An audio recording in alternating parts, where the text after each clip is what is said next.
எம்ஜிஆர் மேல இவ்வளவு பாசமா? அவருக்காக சரோஜா தேவி செய்த விஷயம் என்னன்னு பார்க்கலாம் வாங்க. பிரபல நடிகை சரோஜா தேவி தனது 87வது வயதில் உயிரிழந்திருக்கிறார். இதையடுத்து அவர் எம்ஜிஆருக்காக செய்த செயல் ஒன்று குறித்து இணையத்தில் ஒரு தகவல் வைரலாகி வருகிறது. பழம்பெரும் நடிகை சரோஜா தேவி தனது 87வது வயதில் பெங்களூரில் உயிரிழந்தார்.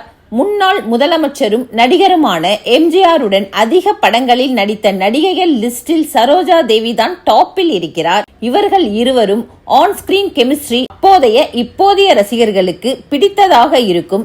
சரோஜா தேவியும் எம்ஜிஆரின் மீது அதிக பாசம் கொண்டவராக இருந்தார். இதற்காக அவர் செய்த ஒரு விஷயம் குறித்து தற்போது அனைவரும் பேசி வருகின்றனர். சரோஜா தேவியின் இயற்பெயர் ராதா ரவி. திரை உலகிற்குள் வந்தபோது அந்த பெயரை சரோஜா தேவி என்று மாற்றிக்கொண்டார்.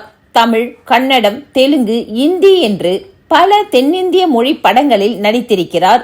நடிப்பு மட்டுமல்ல, பாடல் பாடுவது, நடனம் ஆடுவது என்று கலைத்துறையில் காலூன்றி நின்றவர் இவர்.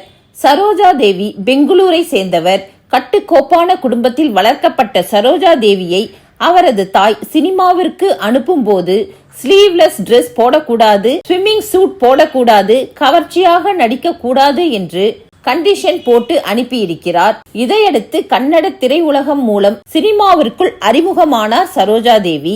ஆரம்பத்தில் நடன இயக்குனராக இருந்த சரோஜா தேவி அழகாக இருந்ததால் பல இயக்குனர்களும் தயாரிப்பாளர்களும் இவரை சினிமாவிற்குள் நடிக்க அழைத்து வந்தனர். இவருக்கு தமிழில் முதலில் நடிக்க வாய்ப்பு கிடைத்தது. ஒரு படத்தில் ஒரு பாடலுக்கு மட்டும் நடனம் ஆடும் ரோல் தான். அதன் பிறகு சிறு சிறு கதாபாத்திரங்களில் நடித்து வந்தார். அப்படிதான் நடிகர் மற்றும் முன்னாள் முதலமைச்சர் எம்ஜிஆரின் கண்ணிலும் இவர் பட்டார். சரோஜா தேவியை முதலாக ஹீரோயின் ஆக்கியது எம்ஜிஆர் தான். நாடோடி மன்னன் படத்தில் 2வது ஹீரோயினாக இவரை தயாரிப்பாளர் பேசி நியமித்தார்.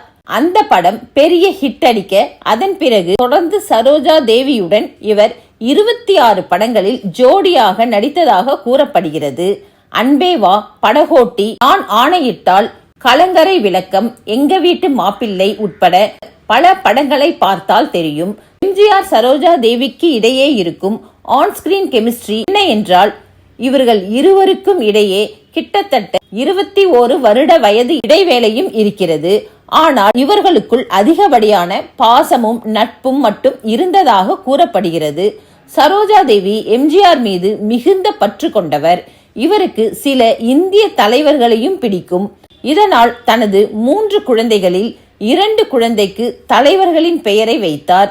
இந்திரா காந்தியின் நினைவாக ஒரு குழந்தைக்கு ஹர்ஷா இந்திரா என பெயர் வைத்த இவர் இன்னொரு குழந்தைக்கு ஹர்ஷா ராமச்சந்திரன் என பெயர் வைத்தாராம். தமிழ் திரையுலகில் எத்தனை அழகான காதல் ஜோடிகள் அடித்தாலும் இவர்களின் கெமிஸ்ட்ரியை யாராலும் மேட்ச் செய்ய முடியாது என்று சிலர் கூறுவதுண்டு.